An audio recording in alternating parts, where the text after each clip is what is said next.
former UN director and director at Klima 2020. He joins us from Arendal in Norway. So Svein, explain this to us in layman's terms, this position of the moon and how this affects floods.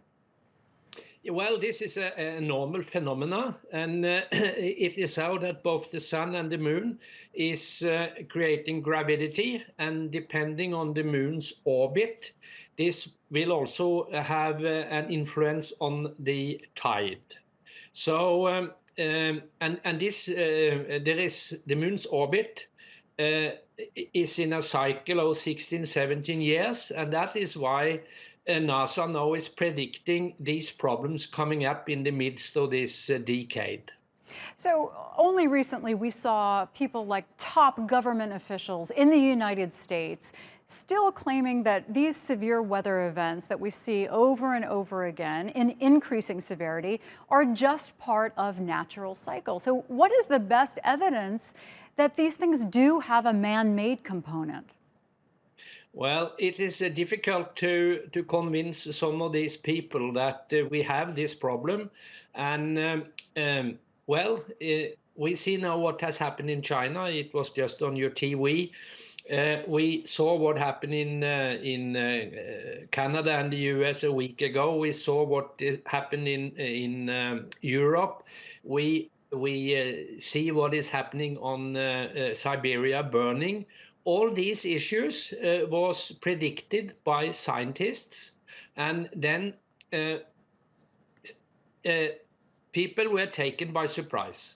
So if we are not listening to the scientists in this case, it will be a very, very bad political standpoint. But climate deniers and people that think that we don't have a problem, it is very difficult to convince them. And that is a pity, because the problems will be more severe.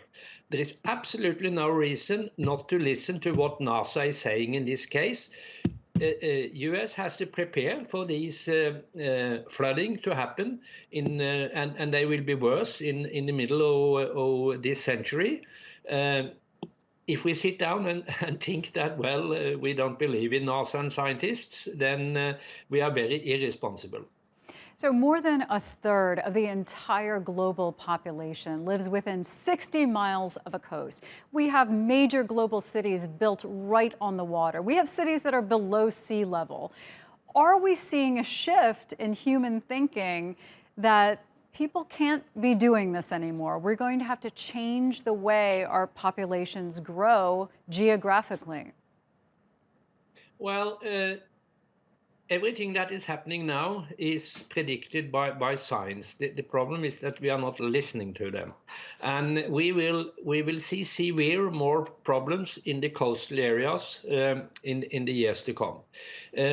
Actually, the reason why the UN and scientists say that we have to stop the global warming on 1.5 degrees, that is that we are going to try to avoid the worst of these extreme weathers that we are seeing all around the world now. That is one of the main reasons. And so far, the temperature has increased by 1.2 degrees.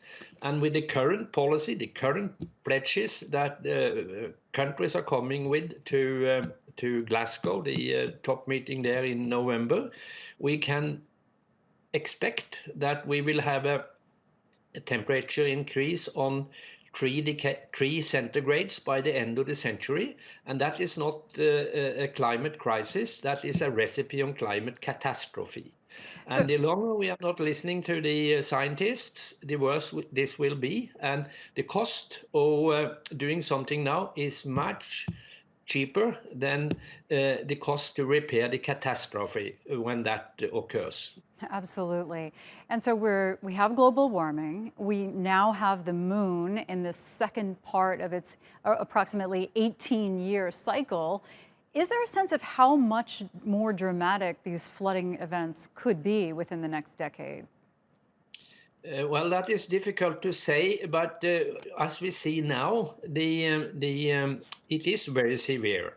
And the temperature is increasing. Greenland is melting, Antarctica is melting, sea level is rising.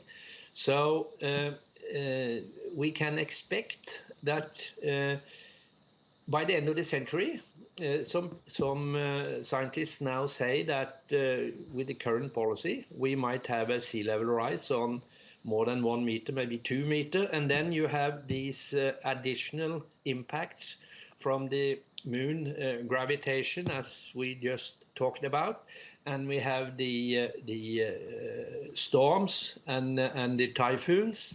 So in total, this will be extremely dangerous and extremely costly to the people that are living in the coastal areas in the years to come. So, and the only way to solve this problem, it is not possible, well, to a little extent, but not very much possible due to engineering. So the only thing that will help with this is to follow the science advice about reducing emissions dramatically. And the current emissions need to be halved in 10 years if we are going to cope with this in a best possible way. And that is not what is happening. The International Energy Agency just said a couple of days ago that we will have a record emissions in 2023, despite COVID and so forth. So we are not at all on track to do what scientists are telling us. And it will be a hard time for our children and grandchildren, I can tell you, if we don't act very fast now. Yeah, great advice. I can't wait for the day when there's some good news on climate. Svein, thank you for that.